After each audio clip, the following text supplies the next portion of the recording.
Welcome to episode 14 of season 3 of Talks with Dorks, your kind of favourite go-to geek podcast. If it isn't, it should be by now. There was meant to be a whole team of us tonight, but everyone had issues. Tonight, I keep always say tonight because you could be listening at any point. Tonight it's just me, and by the looks of it, a not awake Kurt. Ugh. We say it's nighttime for us. If you think that means that it's nice and cool as we record this today, it is, at the moment of pressing record for this podcast, Tuesday, the 1st of July. Now, if that date doesn't mean anything to you, it is the hottest day of the year so far in the UK. It is horribly muggy that you cannot sleep at any point of the day at the moment without it just being horrible. We live in a bungalow with an upstairs, and upstairs, by the time you hit the fourth step, it's just a wall of heat. Oh yeah, Just heat, pure heat. I feel sorry for the kids because they're all up there. They've got fans on them, but it's just throwing hot air at them. yeah. I'm living in an upstairs flat myself. Same problem over here. All the heat rises. It's worse because where my living room faces as well, we get all the sun in the afternoon as well. So horrible at the moment. And I feel like this is karma. Obviously, he's not on the pod today, and I feel like that's very much by design. After weeks upon weeks of us roasting Laferde for his fan, I want a big fuck off fan for today's podcast. Yeah, but it's not his fan that's trying to keep him cool down. It's his laptop fan that's the problem. It's not. Honestly, I don't even care if my microphone picks it up today. I've got this tiny little fan that is just desperately trying to cool me down in the studio today. All I can hear is the fan off my laptop, to be honest. For anyone who might be potentially watching or listening to this outside of the UK, it hit 34 degrees today. And on behalf of literally everyone who's in another country, he says, 34 degrees, that's normal for us. I don't care. It's not for us. Our buildings are built to conceal heat inside them. And yeah, you go outside, it's just hot. Where most people in other countries all have these wonderful things built in their buildings called air conditioning units. We don't. Unless you're rich. It is muggy, it is horrible. I saw the preview of my face on the camera just now. It's like my skin is spotty and greasy and everything from where I've just been sweating all day. Don't worry, the whole podcast is not going to be me moaning, but man. We ain't got much else to talk about. Keep moaning. But man, let's put it this way. Tony and the Third couldn't make it onto the pod today. And when those messages came in, knowing that I was signing myself up for upwards of an hour sat in my office, which is the one area where I don't have a proper fan, I may have thought that maybe Tony and the Third had the right idea. Yeah, fair point. I mean, if I was a really cool guy, I would have just said, let's just leave it tonight. But I have this thing about not missing a week for an episode. We're doing very well this year. Haven't missed one yet. Me and you are. Yeah, that's very true. We will talk to the other two about their tardiness. I mean, the third's been gone down to part-time. Tony's just unscheduled work at the moment. Yeah, and yeah, speaking of muggy, we must be the muggy ones. Yeah. Don't forget, though, I've got to keep remembering to keep this at the very beginning of the podcast. You know this, and I've said this to you before, Kurt. There is a high percentage of people that listen to these or watch these that don't subscribe because they don't realise they'll just see it on their feed and start watching and don't realise that they'll subscribe. Just helps us a little bit. So if you just press follow or subscribe, leave a like, leave a comment, do that kind of stuff. Go on our social media, TikTok, share our stuff. We need to do more. Kurt, you've been doing quite a bit. Your wrestling roundups are doing quite well. Yep. So yeah, on the TikToks, and actually the most recent one ended up being a full YouTube video as well, because honestly, there's been so much happening in the world of wrestling. It's been physically impossible to keep it to a sub 5 minute actual something that people would probably want to watch on TikTok when they're scrolling through the shorts. But yeah, couldn't do it. 9 minutes without trying on the last two that I've done. So it is on TikTok officially, but there's also, if it ever runs higher than 5 minutes, which again so far has been every one of them, they're going on the YouTube channel. as well. which is good. This reminds me, to be honest, because talking about not going on in wrestling, I randomly stumbled and I cannot find it. Where is it? Where is it? Soraya Helen Boots, the audio book, which is her. I think it's her. It's It's her. autobiography. Yeah, autobiography, read by her. I got stuck into that last week and couldn't switch it off. Like all my other podcasts I generally listen to, like, I have my routine when I go to work on a Wednesday. I'll listen to Talkville with all about Smallville, listen to my Buffy rewatcher one, listen to my Kevin Smith ones. I have a routine. They all got pushed aside so I could get through this audio book, and I haven't listened to an audio book in a long time. But we were talking about Doctor Who ones last week, so I went opposite and went and listened to Soraya. Wow. Yeah, I mean, her story's phenomenal anyway. And yeah, she's a fantastic storyteller. I mean, yeah, at the risk of, promoting shock horror, another pod. Her Rule Breakers podcast is a really good listen as well. I had a chance to listen to it yet. Have you listened to the audiobook? No, not yet, actually. I've not touched it yet. It's been on the list for a while, but I have been very much intending to give it a go. It's, obviously it's a deeper dive than what Fighting With My Family was, obviously. That was very WWE-ified. Yeah, but if you listen, you listen and you can hear the bits that are true because she tells parts of it. There's obviously a lot of darkness there, a lot of deep diving into things that I mean, obviously, like I've said this before, I remember meeting her once at a show, very young, very pre-wrestling, Soraya, when Is there such a thing? Like, she's been doing it since she was like 13. yeah, so but before that she wasn't interested, and she tells that in this audiobook of Funny. And I think when Dominica was on the show, we were talking about, I remember seeing them two running around at a show when they weren't interested. Both of them now have done quite well with wrestling. Soraya especially, she was a big part of the women's revolution of wrestling, if not one of the leaders or the leader. But this book, yeah, the audiobook goes into it. But obviously, they said, like, I'd met her mum and dad a few times. I met her brothers a couple of times. Worked a couple of shows with her mum and dad, and just listening to it, you feel so connected, like because you've seen parts of the story. But obviously, yeah, listening to it, it was like wow. And there's bits I remember hearing certain parts of the story that was in the book that we'd heard on the circuit. There was a thing when. Not that we should be talking about it, but when her mum sort of disappeared, left them for a few months, I remember that era because it was known. People didn't know where she'd gone, her mum and stuff, and it's like listening to it and hearing their side of it is really like heart-wrenching, very heart-wrenching. You get a chance, listen to it, very good. But like I said, I couldn't literally every time I was in, even if I was just going to the shop, I was listening to 5 minutes of it on the way and back just to try and listen to more. Yeah, I mean, she's going on tour with the book at the moment as well anyway, and yeah, I mean, all the updates I've had from it, like, it's clearly connecting with a lot of people, and like I say, like, she's phenomenal storyteller anyway. Like I say, check out her podcast, listen to the book, like, yeah, okay, this is coming from two certified wrestling geeks over here, so maybe we're biased, and okay, take a biased opinion. Listen to it. Listen, I've wrestling books sometimes are a really good catalyst to help people understand wrestling that have always sort of judged it or just been on the fence of I don't know what to do. But wrestling books, like I reading the Rock's book, I can literally see it here. The Rock says that reading that Rock's book is what really got into my head. I don't know why, because I was like, I'm not a third generation superstar, but just reading it, something connected with me to make me go, I could go do a little bit of that. Yeah. I mean, for similar reasons, I have distinct memories of maybe at the age of about 14 reading Stone Cold Steve Austin's book. Great book. Which is a brilliant book, and it takes you through like his whole career and everything else. And Stone Cold is one of those guys who writes as he speaks. Like, you can just hear it in Austin's voice, which is obviously brilliant anyway.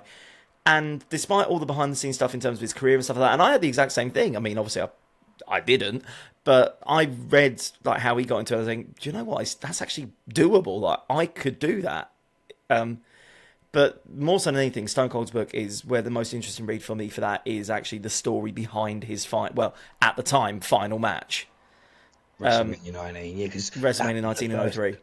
to me, that was the first knowledge of what actually happened. Because I remember feeling like that match wasn't as big as the other two. But we're going into, I remember sort of it ended, and it was great because The Rock had finally beat Stone Cold Steve Austin, but it just didn't. I mean, I thought it was a phenomenal match. Like, I loved the trading finishers. I loved the moment the Rock's putting on Austin's vest.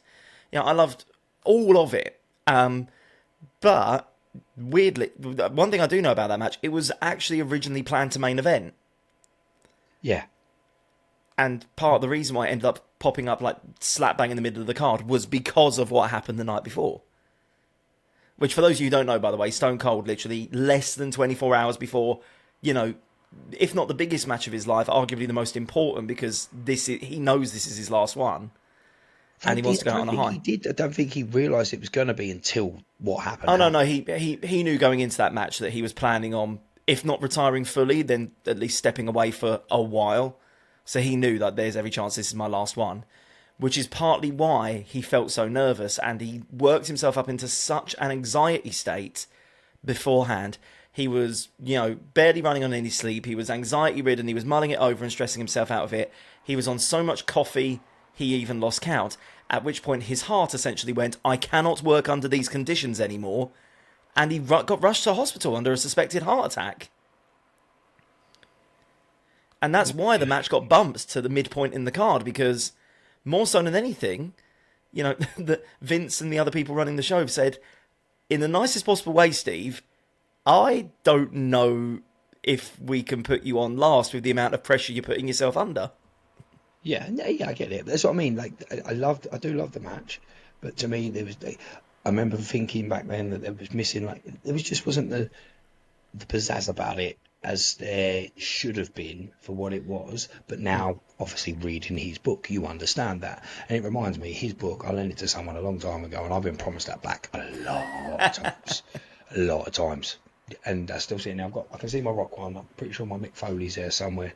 I've got. Is it the Have a Nice Day by any chance, or? Yes. Have a Nice Day. Ric Flair was a great read.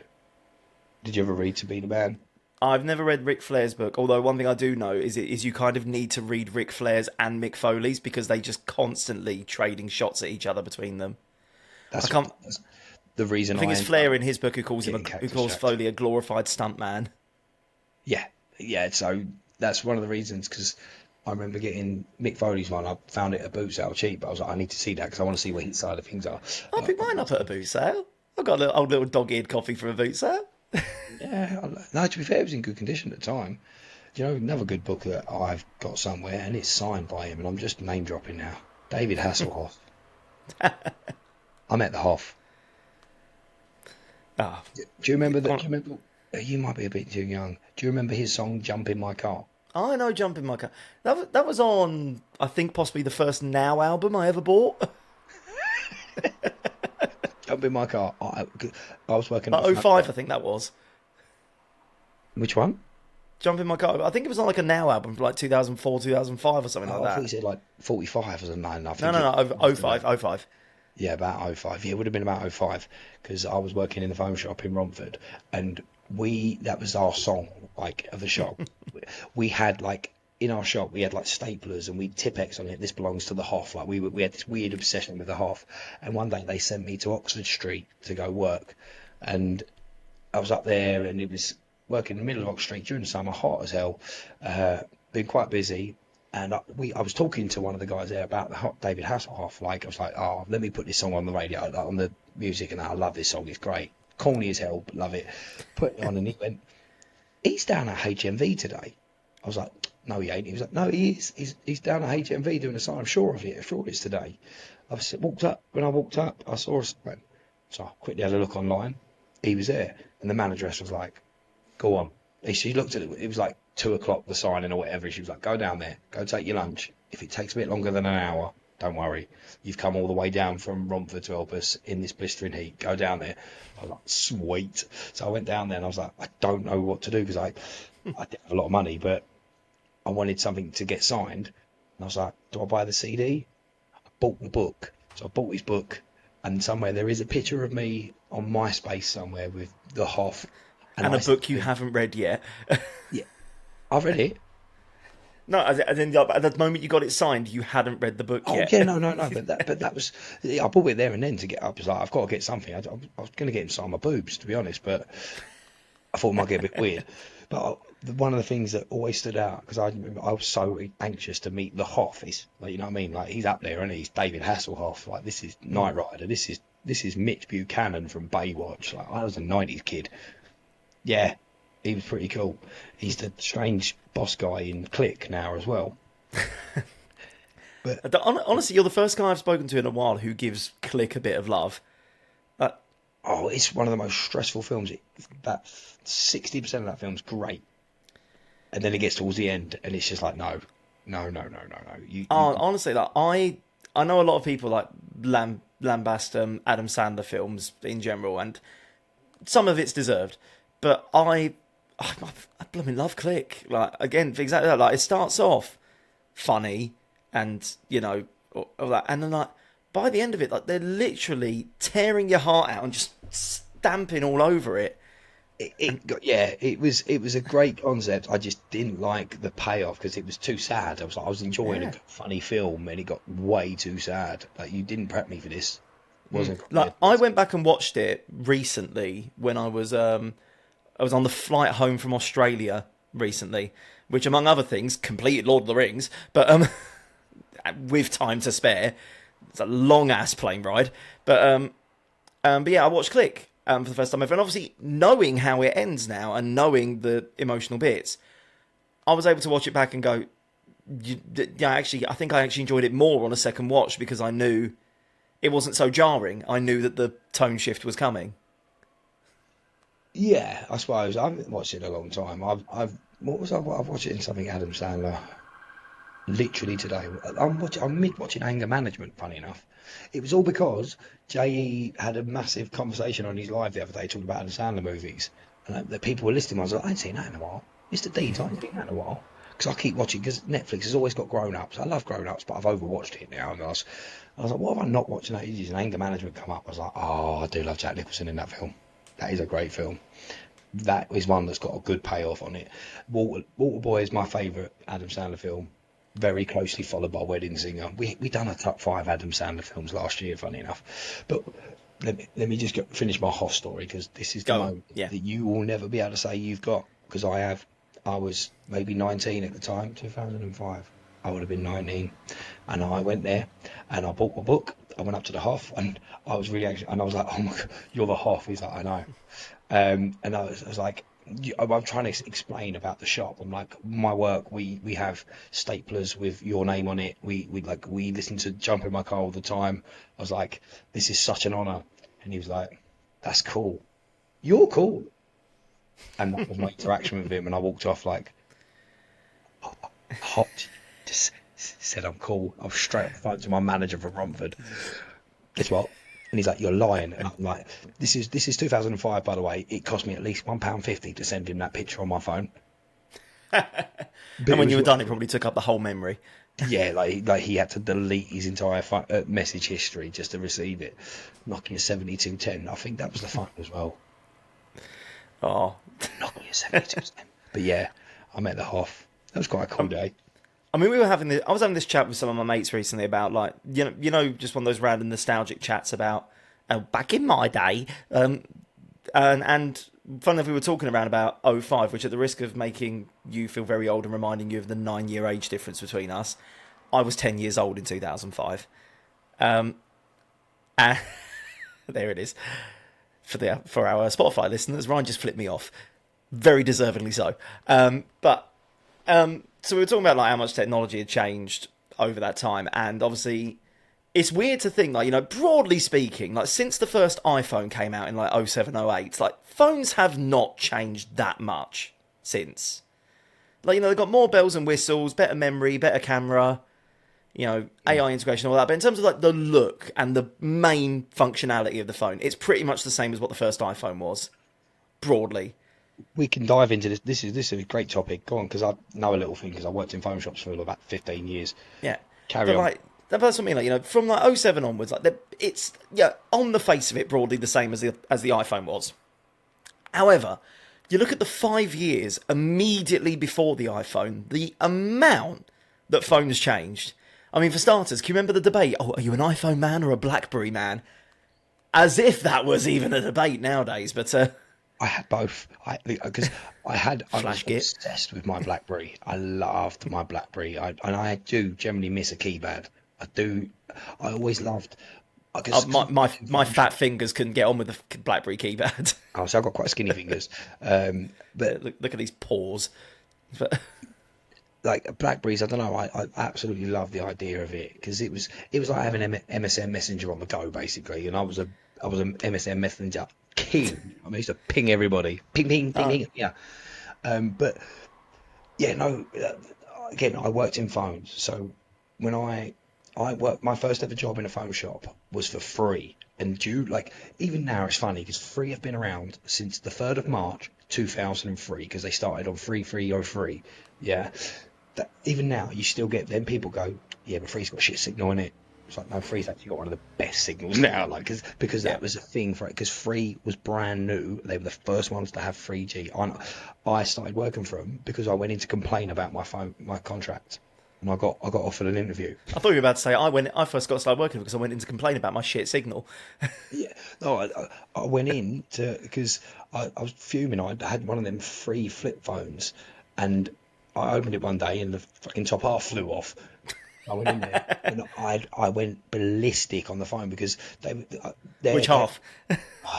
I don't like they had a very it was very very like Indian like only say this things you like it was a very scripted call Classic call center, center. very classic. Totally incapable of Yeah, deviating from the without like, script. Yeah, I'm not meaning to bring it in like a racial way, but it was very, like, very scripted. You couldn't.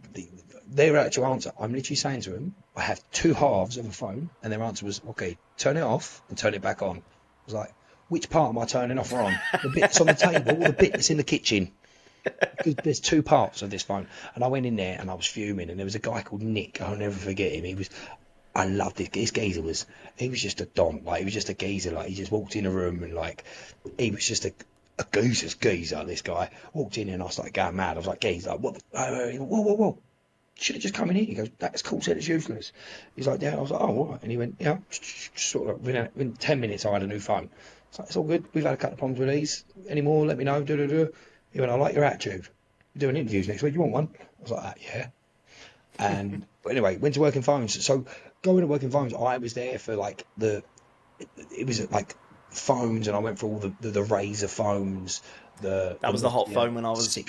Yeah, 6230s, and like all the Nokia N95s. I was over it was I had about four different phone contracts that I weren't paying just so I could have new phones all the time because I wanted to have. There was a new one, and there was a Nokia, and then there was a Sony. Oh mate, yeah, it's and they were all new. different as well. Like that's what I mean. Like like before the iPhone, BlackBerry was the hot thing. And literally milliseconds before that, everyone wanted a Sony Ericsson because it had the built-in Walkman.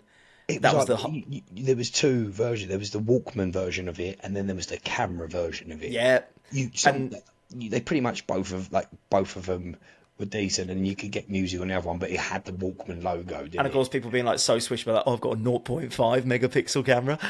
Yeah. Yeah, 3 megapixels. Come on. yeah, and then before that, milliseconds before the Sony Ericsson, still 2005, the Motorola Razr. Everyone wants that. Which was by it looked like the sleekest phone in the world. But again, I was there for that uprising of them phones. All we ever did was get people coming in going, it don't do video, it don't do this, it don't It like, looked amazing. it doesn't do anything. It takes a couple. It's got 1.3 megapixel camera, and you can have about four pictures on there before you have to delete it. Yep. It's how thin it is. There's a reason why there's nothing in it. Oh yeah, but I'm about to I'm about to tell you the most 2005 story possible, and obviously 2005. I'm 10 years old, and I'm going home from school with a mate of mine, and I was walking home. The moment we left school, we both had our phones out. He had the new Motorola Razr. I had like the Motorola that came before that, which was a bit more shit. But and but she started walking home, and as we leave school, as we walk out the doors, I say to him, "Hey, have you heard this amazing song?" Play it to him, and then he says, "Oh, can you Bluetooth that song to me?" So of course we're now walking with our phones, practically kissing, so that I can Bluetooth this song to him. The song took so long to Bluetooth over that we had to overshoot my house, keep walking, me walk all the way to his house, stand on his doorstep for about 20 minutes before it finally finished Bluetoothing, so then I could walk back to mine. And at the time it had finally finished Bluetoothing, it took up the entire memory on his phone. And that song was j_z.linkinpark/num/encore dot fucking exe. Everyone had that song. The most 2005 story I can tell.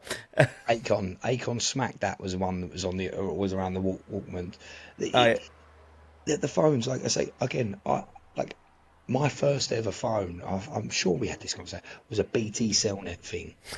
BT Cellnet. It wasn't even like it had a green screen. It didn't have snakes, none of that. Then I got 5410. Then I got a 3210. I had all the Nokias. Oh yeah.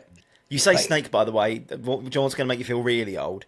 We were having this conversation with my mates about how much technology changed over the years, and I then said the phrase when we were talking about the Motorola and that, and I said, and obviously literally not even a couple of years before that, it was the old Nokia 3310s where best thing it was good for was, I mean, don't get me wrong, you could charge it once in 1999 and it would still have battery today, but the only thing the phone was really good for is making phone calls and playing Snake. And at that point, my 22-year-old mate said, "What's that?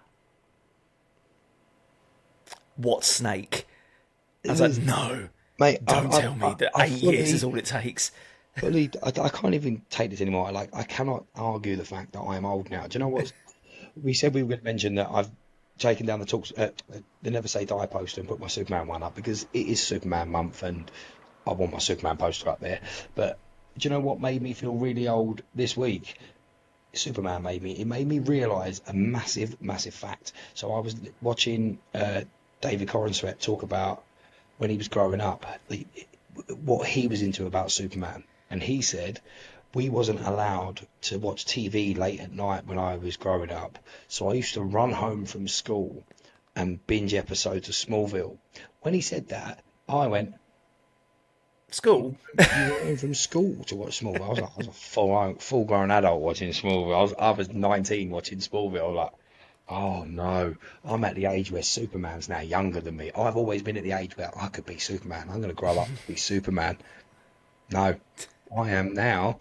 I've got to aspire to be. Mate, I don't even think Jor-El. I think Jor-El was younger than me. His dad, but I'm Perry White. I'm the editor of the Daily Planet. That's how old I am. It's not okay. They say look up. I used to look up to Superman. Now I look down and like, come on. Nowadays you look up, you get a man. crick in your neck. Come on, young man. You can save us. I'm that guy. I'm the old fella. Oh, go on, Soups. You can do it. You damn kids. Yeah, you. I would have got away with it too if it wasn't for you pesky kids. But yeah, so yeah, he made me feel very, very old. So have you seen what's going on in London with Superman? Oh, go on. Have you not seen what's at the Shard? I've not, no. So you know that like at the very top of the Shard, there's kind of the two shards things stick up. In between them is a Superman statue. Brilliant. Looking like he's floating between it. You need to check it out. It is really cool. Paul from the Geek Garage and DC World, he's there. So's Luke Bug, our other friend. They're all there. They've been today. Funny enough, they were at HMV, where I went to see the Hoff. They went to see James Gunn today, do a chat. So I got to say that I am fully, and I said this a couple of weeks ago, like I have never really considered myself to be a Superman fan, so to speak. Like I like Superman, but I've never called myself a Superman fan. I was always a Batman guy, if anything. But I watched Man of Steel, thought it was great. I thought Henry Cavill was an amazing Superman, but Superman's never been my guy. And I mentioned a couple of weeks ago that I seeing the trailer for the new Superman movie, I actually started to go, okay, now I'm interested. And the longer it's gone on, like, I am now at the point I am fully on board the hype train for the new Superman. Yeah, I might be a convert. If I go see this movie and it lives up to everything that I think it's going to do, I may actually officially be calling myself a Superman fan. There is not, like, by this point, and I had to say it, by this point with DC, there is usually a shadow over like the reviews and stuff like that. I have been one of these that has tried to just like it's just a media, but there is always a shadow looming over DC and has been for a lot of his projects. With every project that come out, bar, I mean, even the Suicide Squad that James Gunn did, even Peacemaker had the what's going on with the DC kind of thing around it. What is going on with because And arguably, the shadow with James Gunn's Suicide Squad was the fact that the other Suicide Squad had come before it. yeah, and there was is this connected? Is it not connected? What's going on? Is it going to make sense? And it was perfectly did. And then there's still a weird shadow over because Peacemaker is now was ever that you if you was it you that said you haven't seen Peacemaker? I've seen bits of the Peacemaker series, but I've not watched it start So to finish. that Peacemaker is like there is definitely because there is a massive part of it. It's definitely connected to Zack Snyder's DCU, but going forward, it's now connected to this one. And James Gunn has said there is everything you see. Peacemaker did it is connected. There is a question that will have to be answered because it was evidently not there. So I think I've got a really good hope that there is Peacemaker will give us the first ever tease in the new DCU of the multiverse.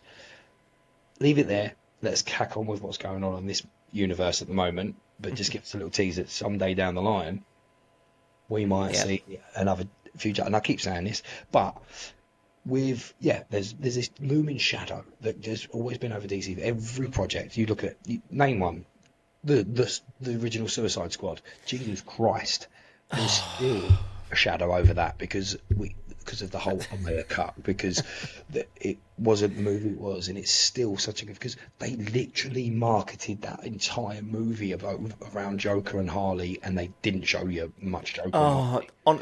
for those of you who are just listening, by the way, that was the sound of me banging my head against the mic at the even mention of the 2016 Suicide Squad movie. Because, jeez, where do we start with that? Let's I not, mean, because trust me, if you want to hear opinions on it, go listen to the first ever season of Talks with Dorks. yeah. There is a running joke about me having Jared Leto's Joker on my arm, Ash, because again, that was 2021, so it was Zack Snyder's Justice League was coming, and I was still vying for seeing more Jared Leto. I kind of And like to be fair, if you've seen the Snyder cut of the Justice League, that one scene in like the post-apocalyptic, flash forward of Jared Leto's Joker coming back and interacting with Batfleck, why did we not get that? That it, was amazing. it was. And have you ever seen the black and white version where it's slightly different?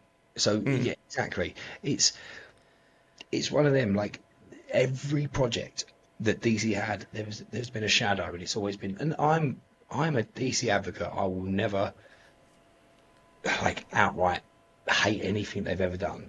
But I know looking back, the Flash, like I sat there and I outright said because me and Ash ranked DC movies when after the Flash came out, and I put Flash at the top, but I only put that at the top for the DCEU movies because Michael Keaton. One reason, Michael Keaton, and That's the thing, if you're talking DC EU movies, yeah, okay, that's a different ranking. If we're talking DC movies outright, then I will question your sanity if you're still putting the Flash at the top.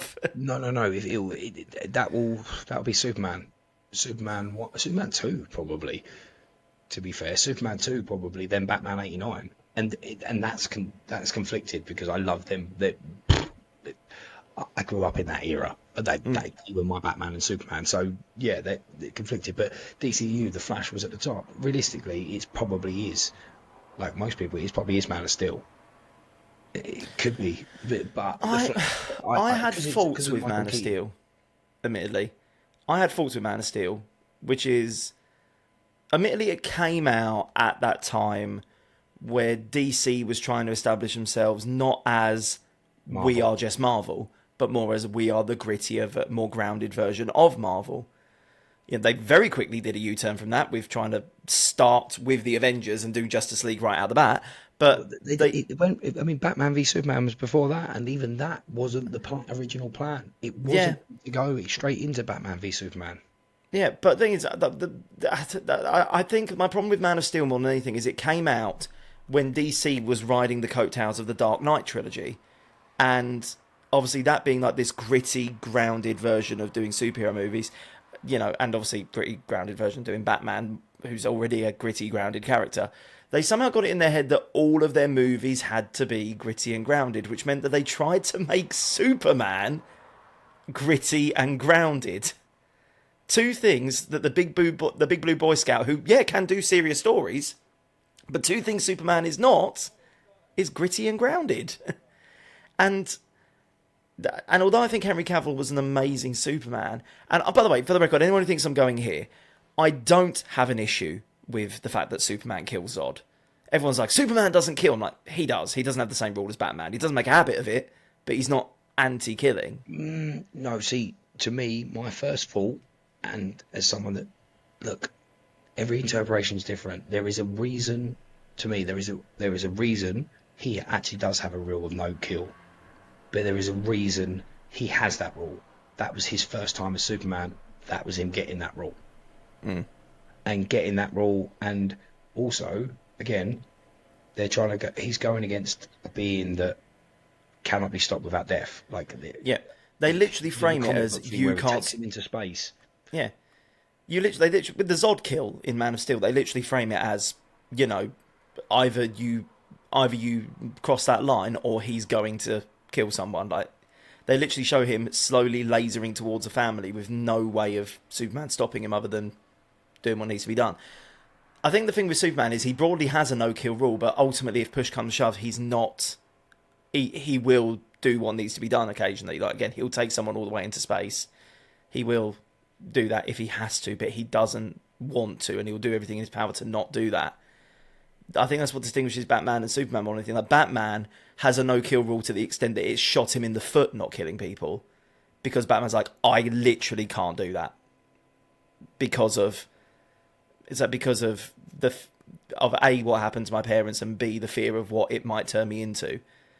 Again, in the DCU, obviously he was killing people, but again, there is always like people get onto board things when you've seen one movie. If this is going to be a universe, things have to be fleshed out. It's like the trailer for the new Superman. A lot of people kicking off. And I think I said it last week. I think I've said it many times. Kicking off about that can hitting the back of his head. Not one person mentions the fact that his suit is damaged. He has clearly been in a battle. You have not seen that film. How do you know he is not going through the effects of kryptonite right there? Yeah. And like I said a couple of weeks ago when we talked about it as well, like another headcanon you could go with it as well is Superman might be invulnerable, but it's not like he has no nerve endings. Like he does feel. And I don't know about you, like if something hit me in the back of the head, even if it didn't hurt me, I'd probably go, "The fuck was that?" At the very least, like I might flinch because I don't know what it was, and I don't know if it's something that I need to react to or not yet because I didn't see it coming. People always compare the shot of Brandon Routh's Superman and the bullet hitting the eyeball, and like, well, straight away the gun's in his face and he knows that he can take it, as opposed to something hitting me in the back of the head and me going, "No, seriously, what was that?" Again, that was also that. His Superman was also the Superman that had been in Superman 1 to 4. He was he was very established at that. It was called Superman Returns because this was second stint Superman. He's done that first bit. Yes, we know that his Superman, that David Conrad's Superman, is now 3 years in. That's been confirmed. Have you seen? There's clips now going around, so be careful if you don't want to get things spoiled. Have you seen the clip of Lex's office? Oh. Is this the potential spoilers, by the way? Is this the "where's the dog" conversation? Mate, I really did want to watch it because I knew straight away it was a clip, but the way that door come off that handle, and I was like, and then when he went, "Where's the dog?" I was like, my man ain't letting you touch that crypto. He made that dog maybe because there's another clip if you've not seen it where Crypto has been a bit of a little git. No, I've not seen that one. No. Right, because I won't say where and when and what because you might not have seen it, but yeah, he's been a little git. So he's not like exactly the most nicest dog. He's not the most. He's a little git. He's a little dog. He's a little shit that causes So trouble. He obviously loves him to bits. Very passionate about him. Where's the dog? yeah. And to be fair, you want to humanize Superman more than anything else. It's like, it's like, yeah. Let's put it this way. Let's put it this way. John Wick's a man with a gun. You don't fuck with John Wick's dog. You do not mess with Superman's dog. You do not mess with that man's dog. And so, again, we're doing this again. This episode's going to be all about DC when there is actually other things. And again, the fact that Fantastic Four, I am looking forward to Fantastic Four, and I Yeah. will knock it. It's going to be a good film because, I mean, if you're following on from Superman, which by all means, if this film does not make $1 billion very quickly, I'll be very shocked, even with Fantastic Four coming out a couple of weeks later. And Ryan's going to be responsible for like half of that. The first one I'm going for free, so fuck you. Like that's going to be the only time you go watch it. Oh, I've got to take Jacob. Jacob's fuming that I'm going without him. He's livid. He's like, I thought we were going together. I was like, I know, but I've been offered, but why can't I go? Because you're not the only person asking me, Jake. Everyone wants to go with me. Everyone wants to Superman with me, and it's like, look, I am someone's plus one. I Keith's plus one, and I am very fortunate to be able to go. And I'm also very, very egotistical in the fact that I'm going. No, but Fantastic Four looks great, and it's got to be a good movie because, again, you're following on from Superman, and there is this looming question of your Fantastic Four. There's a Victor Von Doom we're all excited to see. Where's this going? There's a Galactus that's about to potentially... It's pretty evident at this point. I think we all know that their universe is going to die. They are clearly coming over to the... Yeah, because they're in like the sort of like almost like retro futuristic world. Like It's set. they're kind of in a world in like futuristic. what the 1950s thought the future would look like. I'm going to tell you a TV show, and if you don't know it, you're out the pod, right? It's like the Jetsons. Of course, I know the Jetsons. Yeah, good. Because that was quite scary then, because that is a deep cut for the 90s. It went before, but it looks like I mean, the Jetsons is pre-90s. I'm pretty sure. Yeah, I'm pretty sure it's like the 50s, but that's what I'm saying. That you don't hear about the Jetsons no more because 2015 came and went, and it wasn't anything like that. But it does look really, really like futuristic. It looks good, and obviously, yeah, Galactus is there. And like, if they're showing us Galactus in the thing, that means like that ain't the big bad. The big bad is the fact that their universe is probably going to die. That there's going to be some sort of link to the sacred timeline. That was the word I was looking for, sacred timeline. And there's going to be, yeah, it's going to be a great film. But another film, and we just quickly spoke about this before we pressed record, that I did kind of know what's happening, but I've been here before with this franchise, and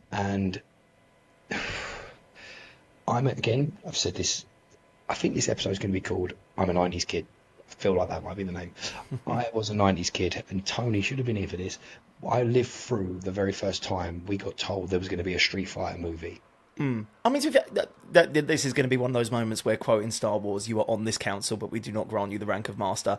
I'm technically a 90s kid. I was born in 94. I do remember the 90s.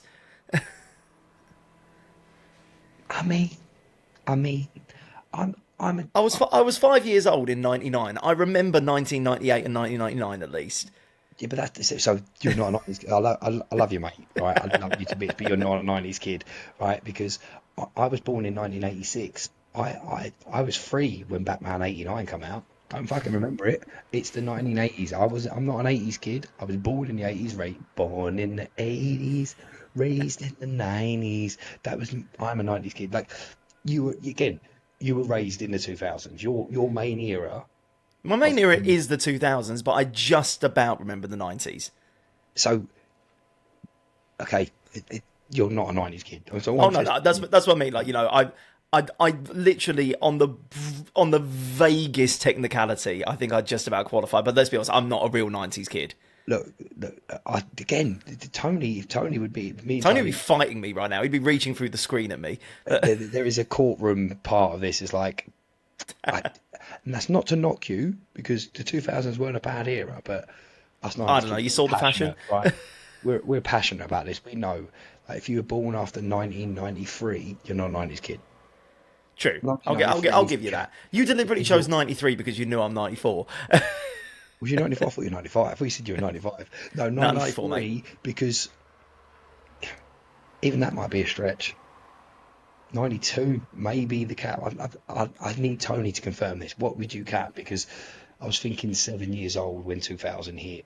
You're old enough to have, like, I think at 7 I was into Power Rangers, so that was 93. So I know that was my, like, that is a big part of my childhood. From there and then, that is the pinnacle of Yeah. my I mean, the childhood. thing that's worth remembering, admittedly, is actually most of the TV that I watched was reruns from the 90s. But so I mean, most of mine was reruns from the 80s. I Yeah. mean, I mean, Like, go honestly, Batman I got 66. I got into like Mighty Morphin Power Rangers was absolutely my jam. Probably by the time I was watching it, it was actually like 4 or 5 years out of date. But that was my Power Rangers. I started there, and I Mighty Morphin Power Rangers through Power Rangers in Space. I think was probably when I really got into it. And yeah, I mean, a lot of the cartoons I was watching was stuff that aired originally in like probably 97 or something. So see, that's what I mean. This is a massive. I love this debate because, and again, I'm not trying to not knock you for not being a Oh, 90s kid. I'll take it. I'll take it, mate. I'm not really a 90s baby, but No, you are. You're a 90s baby. You're not a 90s kid. true. That's me. Yeah. I'm not really a 90s kid. However, the fact that 90% of what I watched in the early noughties was actually 90s stuff. But again, what did I grow up watching? The real Ghostbusters. What era was that? 80s. True. Teenage Mutant Ninja Turtles. Was Transformers. 80s. Yeah, Or so as we had it in the UK, Teenage Mutant Hero Turtles, yes. because apparently 1980s British youth is not allowed to see ninjas. Now, tell me this. I'm a 90s kid. I'm a full 90s kid. Ask any 90s kid what his favourite era of movies is. Go on, what's your favourite era of movies? I'm guessing 80s. Right? There's a reason why all the TDW wrestling shows are all themed around movies that are turning 40. Right. I started in the right era. Could have been 50s, started with the 70s. I could have done Superman coming up. I could have done Star Wars and everything, but I wanted to skip all that. We've got the prequels. That was my era, the prequels. Right? See, that's to come. The prequels was your... No, piss off. The prequels was my era.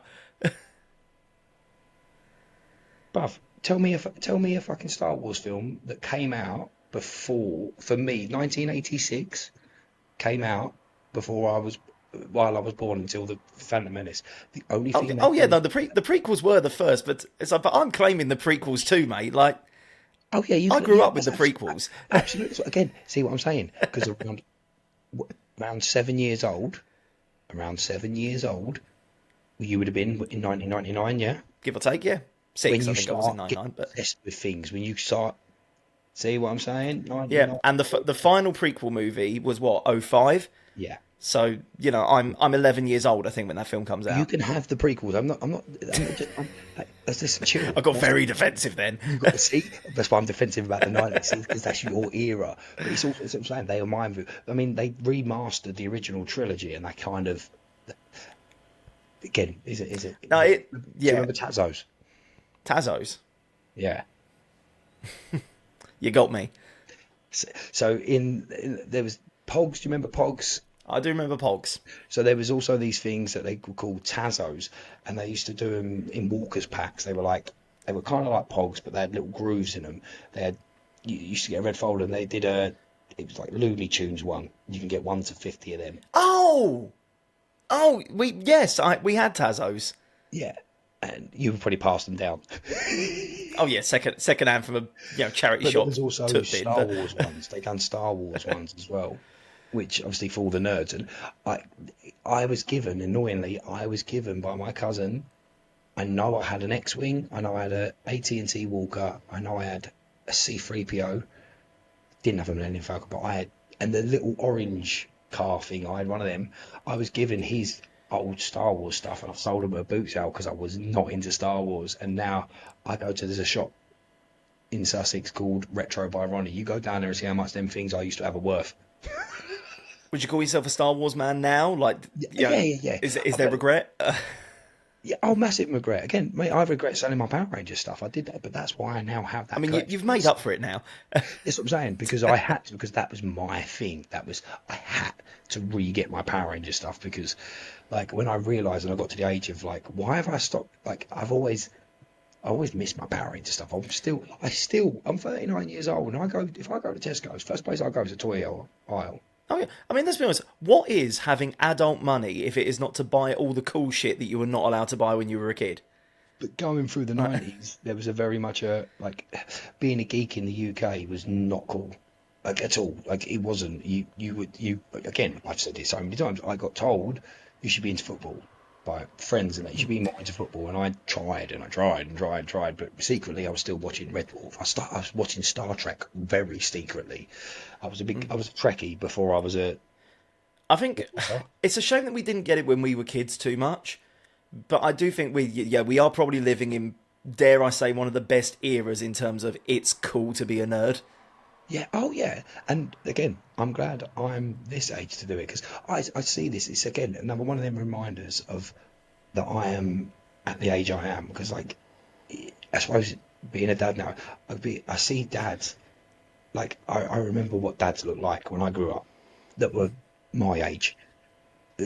They always had like tracksuits on, it was just one of them things.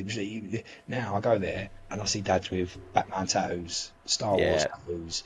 They're all my age. They're all in the geeky t-shirts, and I'm like, ah, even that. Like I used to have a thing of like when I first started DJing, I would always wear nice t-shirts, and I still wear nice. But now I love going out and having my rock t-shirt, or my Superman t-shirt, or yeah. something on it. Like because some nerd will come up to you like every time I've got had my CM Punk t-shirt, someone always goes CM Punk, CM I mean, Punk. it's provable being allowed to be a nerd when you're an adult actually keeps you younger as well. I mean, you mentioned that all this is that what dads used to be like. I mean, I want to give you one example here. Obviously, Sean Connery, James Bond, first James Bond, Doctor No. You know how Sean Connery looked in that first James Bond movie. Do you know how old Sean Connery was in that first James Bond movie? When he's 37, He was 32 32, yeah, I know he's quite old. in the first James Bond movie. And if you honestly look up Sean Connery in the first James Bond movie, the man looks like he's got grandkids already. He is 2 years, not even 2 years, older than me. Yeah, there is a massive difference on how people looked in like Being a nerd keeps you young. going through the 90s and the 2000s. You look at whenever they cast people as teenagers, you look at them now, you go, they are clearly full grown adults. Oh, honestly, Matt, this it's not the biggest nerd movie in the world for this, but my favourite thing ever for this is Grease. That Grease is phenomenal for it. Nicky's meant to be 18, is he? Nicky's got a mortgage. Let alone the rat face Balmudo guy, the guy Yeah. that terrorizes school kids. He's clearly like why is even in Greece too, he's still the same bad guy. It's like, dude, seriously, you were too old to terrorize school kids in the first film. Now you're pushing like your bus pass era. Grease 3 will be you on a bus pass turning up on a bus.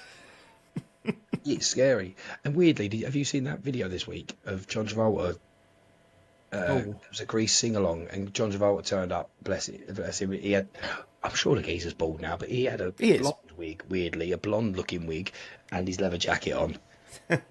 And he did the scene, did the bit when he first sees Sandy at school and he's trying to be cool. Be rocking, rolling, you know what it is. That kind of thing. He does that bit really cool in the video. Um, but unpopular opinion, I came through the era that we prefer Grease 2. I love Grease 2. I mean, I love Grease 1. I actually, I've always said this. I prefer Grease 2 because I'd like to defend it because it gets so much hate, even from its cast. Michelle Pfeiffer will not talk about that film, but I love her in that film, and I love that entire film. I think it is so corny, and it is so cool. But Grease, I don't need to defend Grease. The rest of the world does that for me. I'm here to defend Grease too and its I mean to legacy. be, I mean to be fair, is a bit of your hatred for Grease 1 the fact that you're a DJ? How many times has that been done at your karaoke nights at this point? Geez, I'm the one that does it most of the time. I think me and you, though, both occasionally share what I always refer to as the DJ's curse. For those of you who don't know, by the way, me and Ryan met via the radio station that we worked at. And yeah, I've always talked about the DJ's curse in that. But for the record, if you're listening or watching right now, if you ever have that song that you have heard way too many times to count, like every time you turn on the radio, 500 times it's on, during every shop that you might walk into, every ad break on telly, if you have that song that you are sick to the back teeth of hearing, imagine being the guy whose job it is to play it. Mm-hmm. Yeah. If I could drop out Flow Rider Low these days, sometimes I actually, because I make a joke when I work with the other DJ, Nick, because if he goes on at a certain time, he's going to play the Pitbulls and the Flow Riders, and I always go, you boys playing all the stuff that everyone wants to hear, but then I actually like it because I've got to think on my feet, and sometimes I mess it up and I don't get hit the right note, but I have to think away from the stuff that everybody's playing, and I like it. Sometimes it's quite good to challenge yourself, but sometimes your mind goes, yeah. And also, you definitely have those moments where someone's like, "I'll play this," and you're like, "I would rather launch myself off a tall building than play that song one more time." Sorry? N-dubs. I refuse to play N-dubs. Long story behind it, but yeah, I refuse to play N-dubs. Never ever. You can on my DJ software, you can see how many times I've played certain tracks like Flow Rider Low is probably in about the 400s, but N-dubs, if there's more than two on any N-dub song, I don't know why. That was under duress. yeah. Like I think one of them was I did a private party once a few years back and was like, that was part of their playlist, and I'm like, fuck, I can't say no. And that's one of the reasons I don't do private parties. I don't like being told what to play. I hate hearing songs I don't want to hear.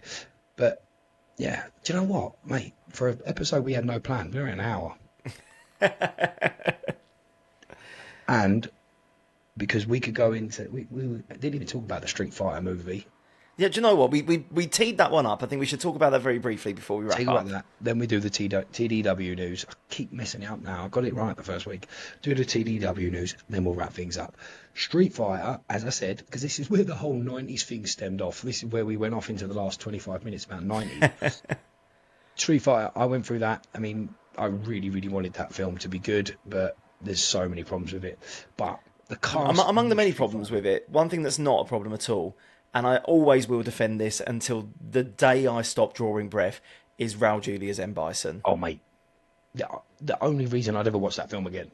Yeah. He is unbelievable. To you, the day that Bison descended on your village was the most important day of your life. For me, it was Tuesday. Yeah.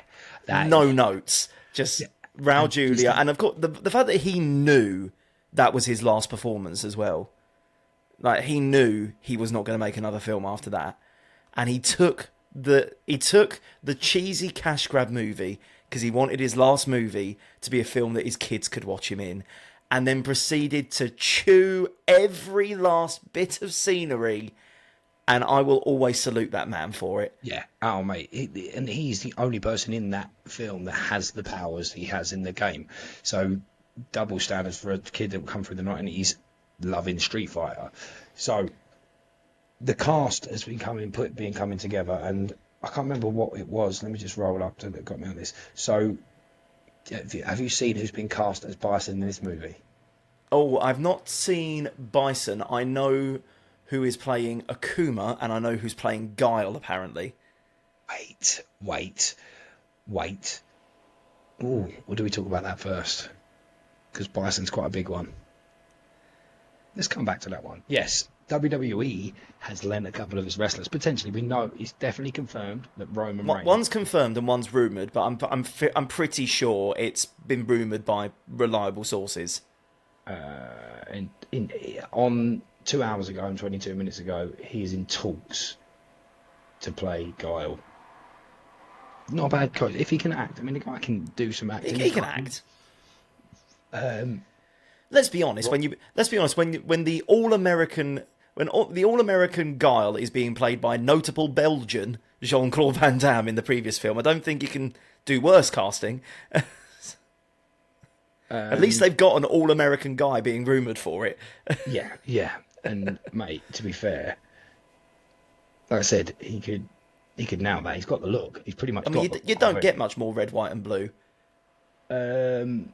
So who have we got? We've got Andrew Koji. I don't know who that is. Is playing Ryu. Would you call it Ryu or Ryu? I'm a Ryu myself. I'm actually a Ryu, but I've learned by my mistakes from nerd fandom that it is Ryu. Jason David Frank, who played the Green Ranger, who fought Ryu in Bat in the Sun's Green Ranger versus Ryu from Street Fighter, he calls him Ryu. So if my OG Green Ranger, up there in the sky tells me it's Ryu, it's Ryu. He's there. 50 Cent is playing Balrog. 50 Cent for that. Do you know what? I'm down for that.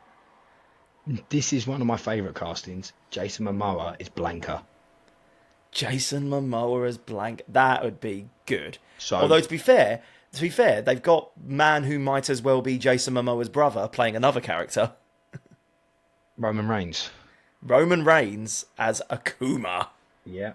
Kalina Lang is Chun-Li. Perhaps the hair is trimmed to be a sticky point in the movie itself. That's all about feet. So hang on, let me have a look. Now that's Jason Momoa's Blank. So, reason I'm very happy about that, because I've said this and in previous. At the time, Blanka was my favourite Street Fighter character, and what they did to him in that first film, oh god, like the only electricity you saw was him dying of electricity, and basically the doctor. Which there's one thing that should not kill Blanka. Yeah. He basically gave him a kiss goodnight and took Blanka with him. Like I waited that whole film to see Blanka, and he killed him straight away. Yeah. So, okay. But Aquaman, star, Jason Momoa as Blanka in writing right there. I'm sold. So that leaves us to M. Bison. Yeah, although to be fair, we never actually officially named the person who's been rumoured for Guile. We heavily implied it, but we never actually dropped the name. Oh. Cody Rhodes is being rumoured to play Guile. Yeah, sorry, I thought you did say it. We said literally everything from All American Stars and Stripes and all of that, and never actually said the name. Yeah, Rhodey Goats. Yeah, they could do a Guile impersonation. That'd be really cool. Needs significantly more hair. So you ready? M. Bison. If I'll say the name, and if you don't know it, I'll tell you where you know him from. Dave Dismulsion. Oh, I don't know the name. It's one of those times where the second you say what he's known for, I will. Right. He played Thomas Schiff in The Dark Knight. Oh, okay. Kurt and Veb in the Ant-Man franchise. Now, Abracadabra in the CW's The Flash. Nice.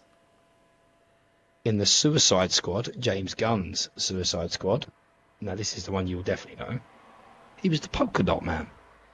Oh, him! Instantly, you see his face, didn't you? And you go, yeah, he's got the look. Like, give him a moustache. That guy's a great actor. He's phenomenal. If he's playing M. Bison, I think like he could absolutely do it. Although, it's not an uncommon bit of nerd trivia, but I always feel the need to bring it up. You know, Stan Lee once said, every comic book is someone's first comic book. Every podcast episode is someone's first podcast episode. So, I also need to bring this up. So, do you know that M. Bison is not called M. Bison traditionally over in Japan? I feel like I should know this. Or should I say the only reason he's even called M. Bison is because in Japan, they actually had to do a name reshuffle because of another character. So, story. Balrog. Obviously being played by 50 Cent in the new one. Balrog, obviously, he's a boxer, traditionally. And, you know, has more than a passing resemblance to Mike Tyson. Mm-hmm. And they've confirmed he's modelled after Mike Tyson. His actual original name in the Japanese game is not Balrog. His name is Mike Bison. M. Bison. And basically when they released the game outside of its initial release, they basically went, yeah, we can't have a black boxer that's a spitting image of Mike Tyson called Mike Bison. So they reshuffled the names. And the character that was originally called Vega got named M. Bison. Yes, M. Bison is actually Vega. They gave the Vega name to the mask-wearing, claw-having, and then they called Mike Bison Balrog. So there are 3 characters in Street Fighter who have the wrong names technically because Capcom didn't want to get sued by Mike Tyson. And the best bit is, Mike Tyson didn't even know about it, and he found out about this like 20 years later, and his only reaction was, "That's cool." Apparently Mike Tyson was totally fine with it. It could have been a completely different universe out there. There is a universe out there where M. Bison is an M. Bison. Raul Julia played, what did you say, M. Bison? So M. Bison's original name was Vega. Balrog's original name was M. Bison, Mike Bison, and Vega had a different name that I forget. Vega, if they bring Vega into it, he needs to be done right as well, because he's like, he wears the mask on that, but he's like an Italian stallion looking kind of guy. He's a beautiful man underneath, isn't he? Like, that's why he wears the mask. It's too beautiful. It's to protect his face. Yeah, too beautiful to upset that beautiful face. Right, TDW news. Yes. Not much going on in the world, because at this point we are actually, just taking over and figuring out who's going to be on the show, who's doing what. But there is one thing that is kicking off quite a lot, and there is a lot to talk about. Yeah. Parky and the cosplay nightmare Kev D. And it's not just getting heated between them, Kurt. It's getting very heated with their fandom, their followers. They're following their fan bases. Yeah, I mean, obviously they're posting their own videos and constantly doing the little jabs at each other, and this rivalry's stewing. Obviously, for those of you who've not seen Never Say Die yet, Parky was a special guest referee in the triple threat match for the Venom Championship Wrestling International Championship.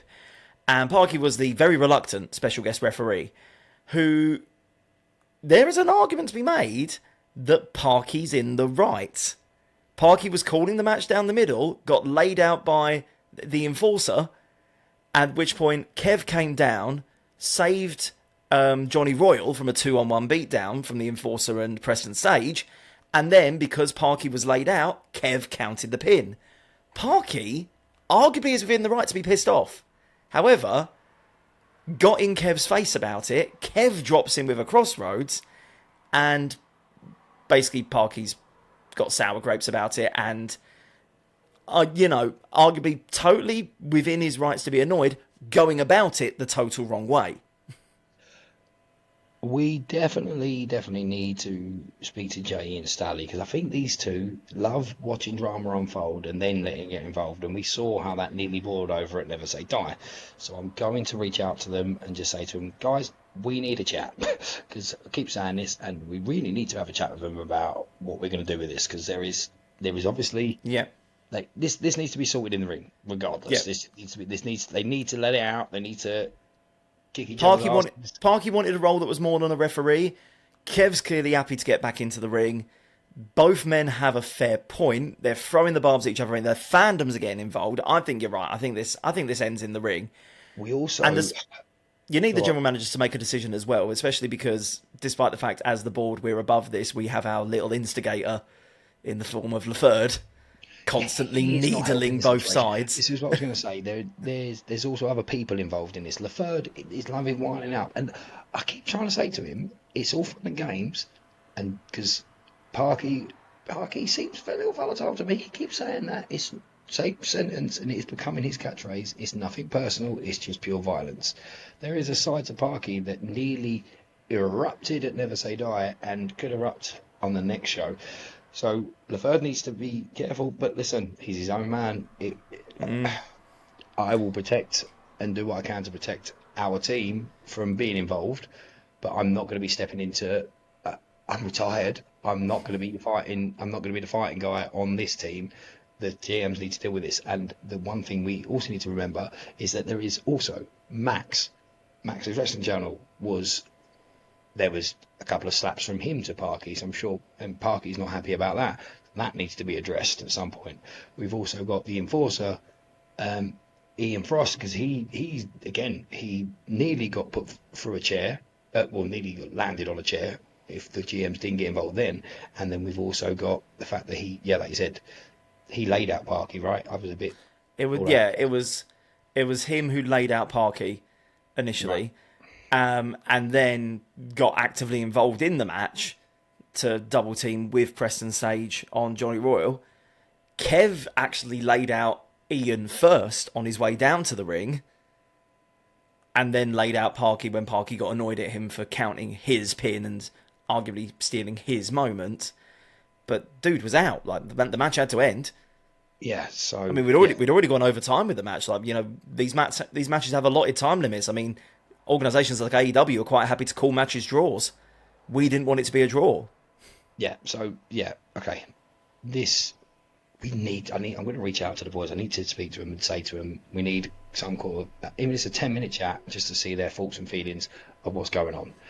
That's pretty much it for TDW News. Don't forget, though, you can watch the full Never Say Die. And I know you're thinking, oh, do we really have to go subscribe? Listen, we've got so much planned. When we get the team back together, Patreon is going to be a place you want to be a part of when it comes to life. We've got loads of stuff planned for it. Extra content. We've got loads of stuff coming forward. Right now, you can go pay £3 a month. Come join us. We're going to be making sure that everybody, and I will do it in a second, because we have one subscriber already. We have a guy called, I don't know whether it's Cypher or Safer, so big shout to you for being our first ever subscriber. And we need more. We need more of you guys to come get involved. Patreon.com/Talk Dork Podcast.